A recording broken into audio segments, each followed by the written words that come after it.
back. I'm Harlan Smith Sr. again, founder of I Am Somebody, where we inspire people to reach their full potential by showcasing influential people. We're here again in Pike County, Georgia, home of the Pike County Pirates, Zebulon, Georgia. And we're here with Mr. Rufus Clemmons, Jr., the leader, the servant, the legacy. And Rufus, I thank you for being with me today. I know you personally, so when I sat down and we tried to decide who we was going to interview, it was a no-brainer. I said, hey, let's get Mr. Clemmons first. So thank you, sir, for joining us today. And thank you. And so we just want to interview and showcase you. And I had a conversation with a young man one time, and I'll never forget it. And he was a young athlete. And what he said to me was, he was talking about college. And he said, well, I don't have to worry about that because I'll never get a scholarship. And that just stuck in my head because I was thinking back as a child. I can remember one of my teachers telling me that I'll never be nobody. And that was 30-something years ago. And here I am, a grown man, talking to another young man, and he's telling me the same thing. So I was like, wow, I got to do something to break this cycle. So here we are. So, Rufus, if I can, I want to go through a series of questions. Okay. And, you just kind of talk to us. Yes, sir. All right. Question number one. Tell us a little bit about you. Where did you grow up? Well, I grew up here in Pike County, Zebulon, Georgia, land of the Pirates, as you have said. And so this is home to me. Right. Yeah, this is home. Okay. All right. So this is like your childhood home? This is childhood home, born and raised. How was childhood here in Zebulon, Georgia? Interesting. We didn't have a whole lot of things to do, so we had to play the best one we could. But back then, you can just go outside and make a game. So some of the friends I grew up with, the guys, we'll play ball in each different cities and going against one another, right. Playing basketball, football. So just anything just to pass the day by, just to enjoy it. Right. Okay. So you went to school in Zebulon? Yes, sir. So what type of student was Rufus Clemmons? Type of student Rufus was. Rufus was a shy young man and kind of stayed to himself in the classroom, of course. But so he made good grades, but he could have pushed himself a lot more, had more opportunities once he graduated. So there's some things he could have did better with pushing himself, but he was a good student. Just didn't apply himself as much as he could have. That's the good thing about life is now here we are grown men, so we can take our struggle, take our story, and teach the younger generation. That's right. That's right. What's one of your best memories of high school? High school. Best memories, we had some great teachers back then. The teachers that really cared about you. So they not only did they teach you, but they also taught you great life lessons.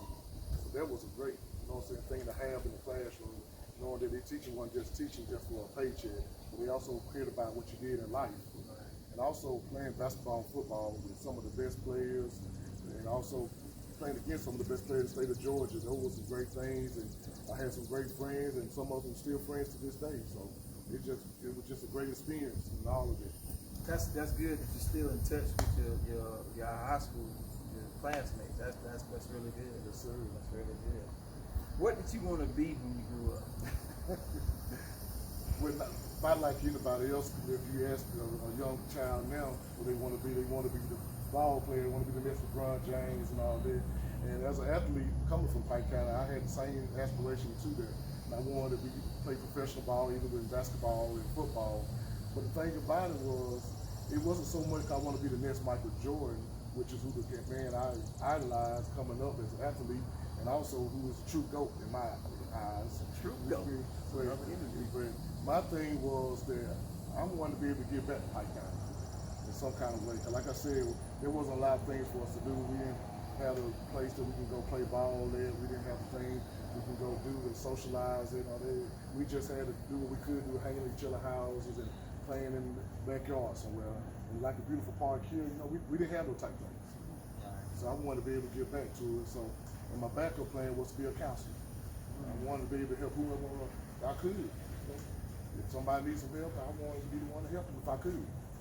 And that kind of goes in with the title, the leader, the servant, the legacy.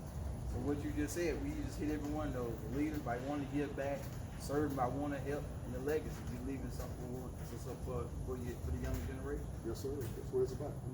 That's good. All right, Rufus. Okay. So, Rufus, I know you say you grew up here. This is home for you, and there's nothing like home. But if this is your home, if anybody know anything about home, is to me that means this area is personal to you.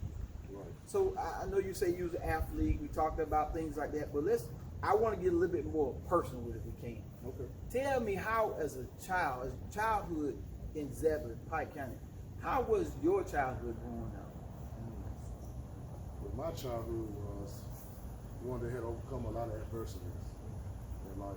You know what I'm saying? I had ups and downs like any other kid, but I lost my father when I was 12. So that was tough. It was real tough because it was time for me then. I had to be the man of the house.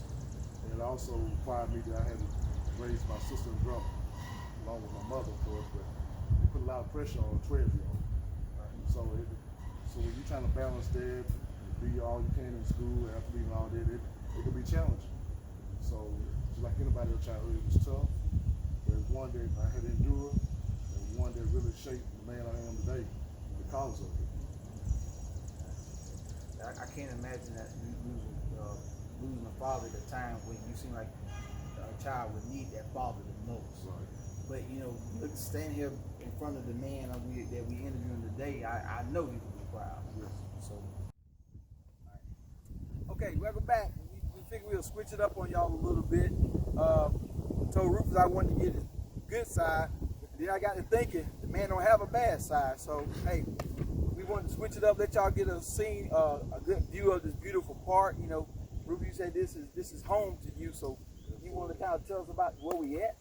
Yeah, we are at the Zebulon City Park. When I was growing up, this was the primary school. It was a school that I went to and my father worked at, and later years it came over and changed to several things, a Head Start. Also used to be some time when me and my friends used to play basketball out here in front, and playing football out in front where the new Head Start out. So it's just a nice little area that got a lot of memories. This area here used to be the playground, so we used to have the merry-go-round here that we used to come play in, even during the summertime. So it's a precious memory. That stuck out to me when you said memories, and you said your father used to work at the school? Yes. That's good. So with that in mind, tell me about someone who's a big influence on you and on your life, and tell me the lesson you learned from that person.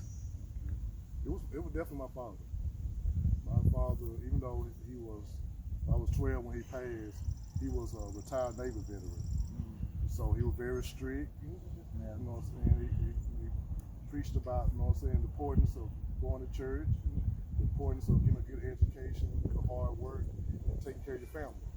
And even though he died when I was only 12, he taught me so many lessons in that short period of time, as if he knew he wasn't going to be here for the long haul.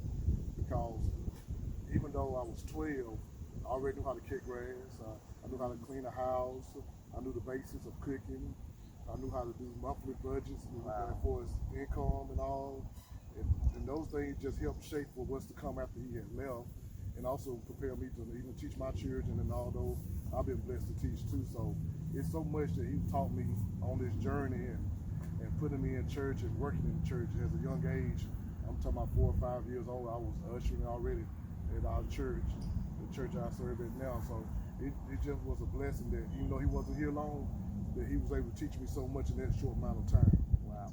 And even though I didn't know him, but as a parent, as a father, I can say that that's what any father wants. That father want to know that he's made an impact on that child's life. Right. And it is no doubt that he made an impact on your life. Yes, and when I think about your life, you got a lot of titles. You're a father, you're author. We're going to get into that business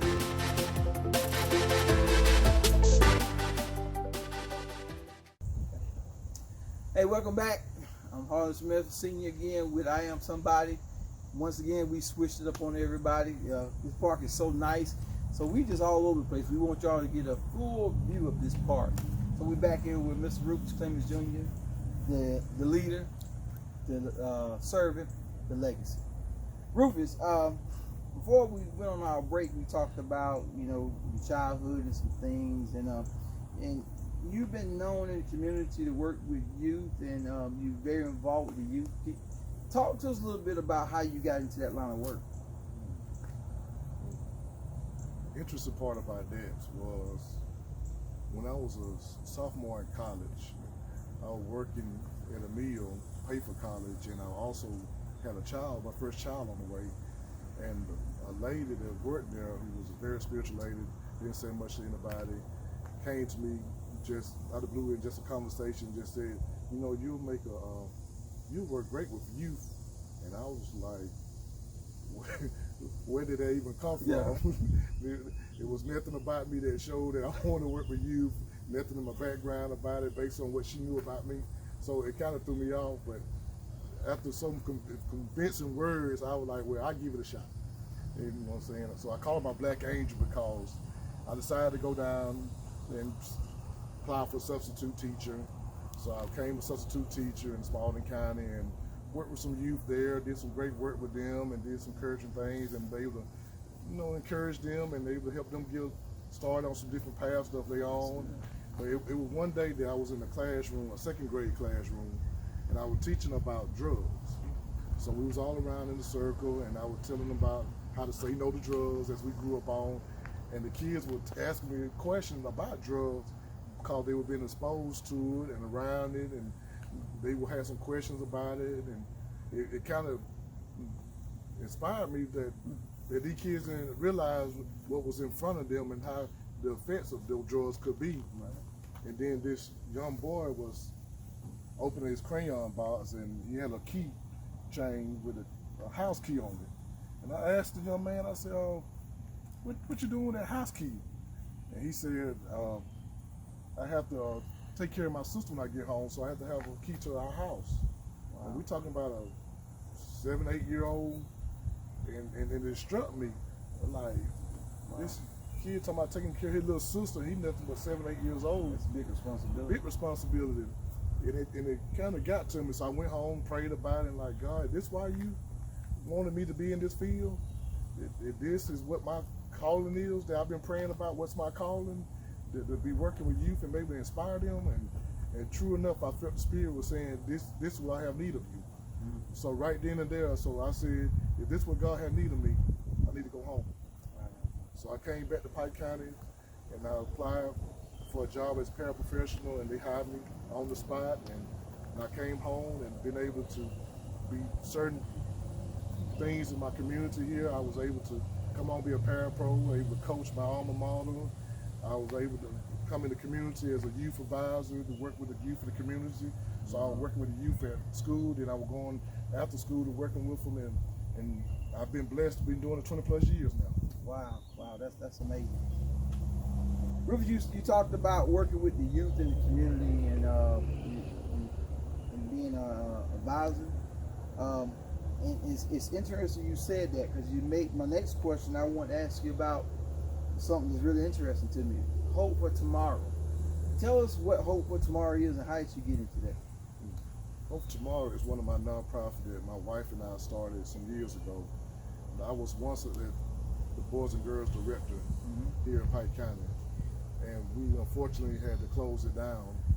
And though the church was able to keep the after-school program going, there was a lot of youth that was still out there, and parents asking, what can they do with their youth? They needed some resources, they needed some opportunity. They didn't have the resources they needed, they didn't know where to go to. And I was at a point in my life asking God, what can I do to assist them in this need? And what's the next chapter in my life as you have for me in the next run? And then after a lot of praying and meditation, he just placed in my spirit that it's hope for tomorrow. Wow. And once he did that, everything just came to me about providing mentorship and character and leadership development, career exploitation, and showing them how to go to college and providing all those resources to them, and just all that material just been able to provide for parents and for youth, so they had that one place to go to to ask, where can I get these services at? And we were able to get those services. And then we went by our motto, to reach the impossible, you got to dream the impossible. I like that. That's good. To reach the impossible, you have to dream the impossible. Yes, sir. That's amazing. I like that. And we all know, whenever you're trying to start something or a business or building something from ground up, you're gonna have some obstacles. You're gonna have some trials. So tell me about a time where you didn't think you was gonna make it and how you made it. if I had to talk about time for me, I had to go back some years just before I got started. Because I was at a time when I said I went to God and got resaved again the second time around. That was one of the lowest moments of my life. So I had lost my father, I got off track in so many ways, and I felt that I wasn't in the place I should have been in. Now here I am, asking God for direction. And I was just praying to God, asking for direction because I was lost. I felt I was at the bottom. I let some people down. But I kept going to church. I kept praying to God. I kept praising God and asking for his help and never giving up on him. And I just asked God to just show me direction. And he showed up. Wow. He showed up and showed me that he's not a man, a God that should lie. That he's true to his word. He'll never leave you nor forsake you. You said a couple things that, and when I talk to people, sometimes they say stuff that jump out to me, and you repeat this a couple times, and sometimes people repeat stuff that's not good, but in this case it's excellent. You keep saying that you ask God to lead you ask for guidance, and I think it's important that that's what we got to do. We gotta allow him to guide us. We look to him for help. Sometimes we take self into stuff, we do it, and it don't come out right. Then we don't go back, well, what did I do wrong? That's like my child. He get up in the morning doing something, and he just going on by his own day, and he said, well, Daddy, what did I do? I said, well, I didn't tell you anything. You did all that on your own. So I love the way you saying you look to the Lord for guidance, and when you say that, you make me think about the book.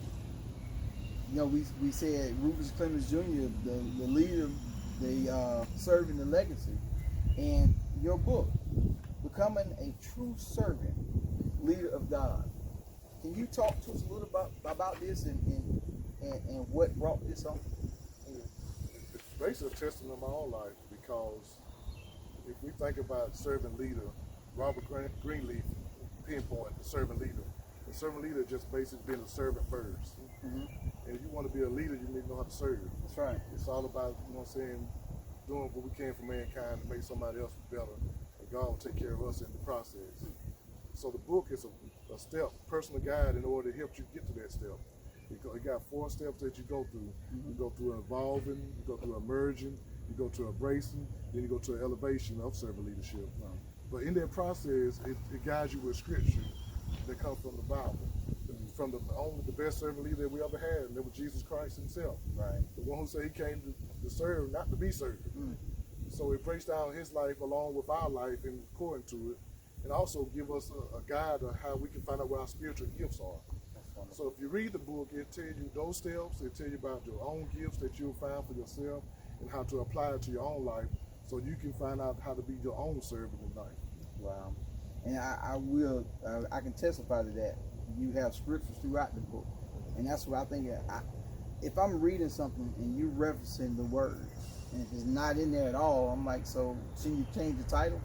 But this book references the Bible all the way through. You got scripture, and I think that's wonderful. And I love this title, Becoming a True Servant, Leader of God. Now this is available, is it not? Yes, sir. Okay. It's available on Amazon.com. It also, you can get it through my website at servantlegacy.com.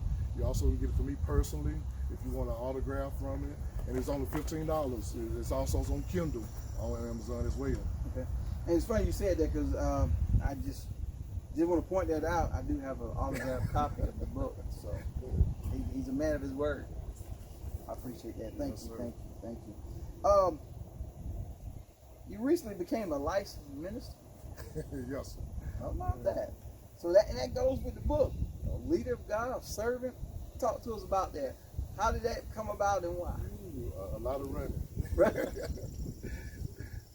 While a lot of people said they saw it coming, I didn't see it coming. And once I saw it come, I tried to run from it. Okay. Because we know that ministry is a whole high level of God, but I never saw myself as a minister or a pastor or anything of that nature. So for me to be able to say that God called me that is a true honor, because that's something I never thought along this world that I would be that. I just wanted to serve, because that's just what's in my heart.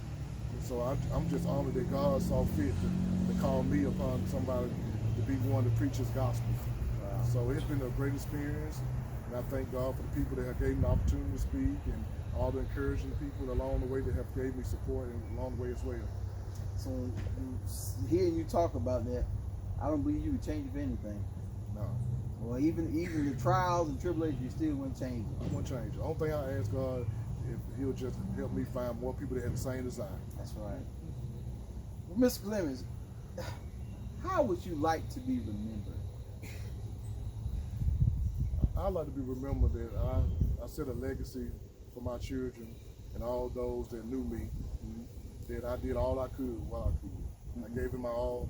I try to help all those I could. I try to love. I try to be there for my family.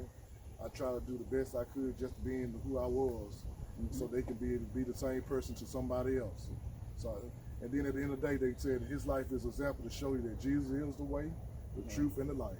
Wow, that's good. It's funny you ended like that, because when I think about it, Jesus was the best example that we've ever had.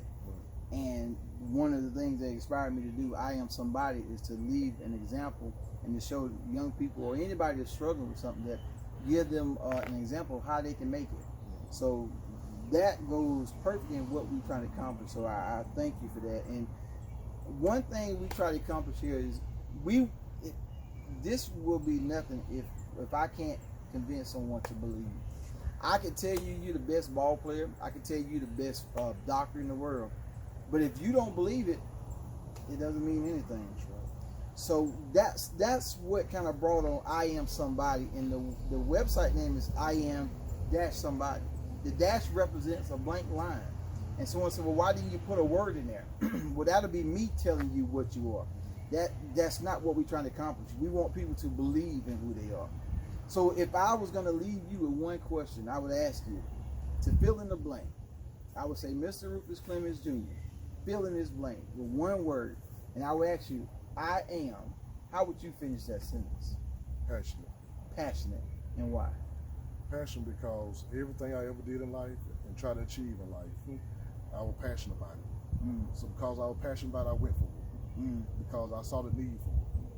And being able to sit back and look at some of the things that I have been able to do, it's a blessing. Wow. Being able to see the things, my sister doing well, my mother still living, you know what I'm saying, have great children, and doing all of those things and being able to see them succeed, along with all the people, the youth, the parents, and everybody else I was able to help succeed. But while we're doing it, I was able to do it by the grace of God, and having a great wife by my side who did it with me, and us watching it together. Wow, that's amazing. That's amazing. I think about how you started off talking about losing a father. I remember you talking about the struggles you face, and now you're sitting here saying you want to give back and you're trying to inspire someone to do better, and you said passion drives you. There's nothing else I can say on that. That speaks for itself. So, Mr. Clemmons, I appreciate your time, and on behalf of everybody in the community, we thank you. And if you all will be hearing about Mr. Clemmons in the future again, this won't be our only interview. So we thank you, and hey, that's it. We ending this interview. Thank y'all for joining us. Until next time, be safe.